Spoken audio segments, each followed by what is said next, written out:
মাই god মাই god expert আমরা সবগুলা পারছি এখন গিফট দেন আচ্ছা আরো দুইটা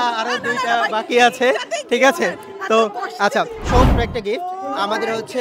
অনলাইন প্ল্যাটফর্ম ভাইয়া থ্যাংক ইউ জি। আমরা প্রথমবার কিছু একটা জিতছি খুব খুশি আমরা ফলো করব লাইক দিন থ্যাঙ্কস 5টা প্রশ্ন করছি যদি 3টা প্রশ্নের আপনারা উত্তর দিতে পারেন ছোট্ট একটা গিফট আছে এটা হচ্ছে আমাদের আয়োজন থেকে তো প্রথমত বাংলাদেশের বিখ্যাত বাঙালি শাড়ি কোনটা মসলিন শাড়ি আচ্ছা সেকেন্ড আমরা ছেলেরা যে পাঞ্জাবি পরি এটাকে ইংলিশে আমরা কি বলি পাঞ্জাবি কি ইংলিশে কি বলে জানি না তো বাংলা যে ইংলিশে টপস বলবো বা শার্ট কুর্তি না কুর্তিও তো কুর্তি কুর্তি তো মনে হয় ইংলিশ হ্যাঁ করতে কুর্তি আচ্ছা ঠিক আছে কোন শহরকে মসজিদের শহর বলা হয়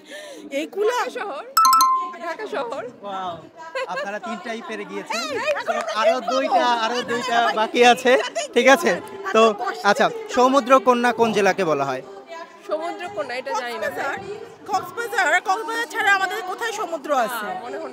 না আমি জানি না এটা বলতে পারছি না এটা পটুয়াখালী কাছাকাছি ছিল পটুয়াখালী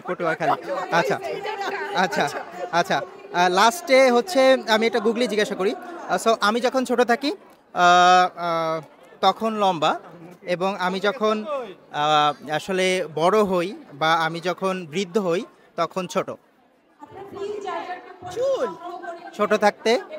লম্বা বৃদ্ধ হলে ছোট তখন আমি শিশু হয়ে যাই মোমবাতি মাই গড এক্সপার্ট আমরা সবগুলা পারছি এখন গিফট দেন আচ্ছা এটা হচ্ছে আমাদের আয়োজনের পক্ষ থেকে জাস্ট ছোট্ট একটা গিফট আমাদের হচ্ছে অনলাইন প্ল্যাটফর্ম ভাইয়া থ্যাংক ইউ জি। আমরা প্রথমবার কিছু একটা জিতছি খুব খুশি থ্যাংক ইউ আচ্ছা আমরা হচ্ছে অনলাইন প্ল্যাটফর্ম আমরা দেশি প্রোডাক্ট বিদেশের মাটিতে এবং বাংলাদেশের মাটিতে প্রোভাইড করে থাকি ঘরে বসে জি আমরা ফলো করব লাইক দিন থ্যাংক ইউ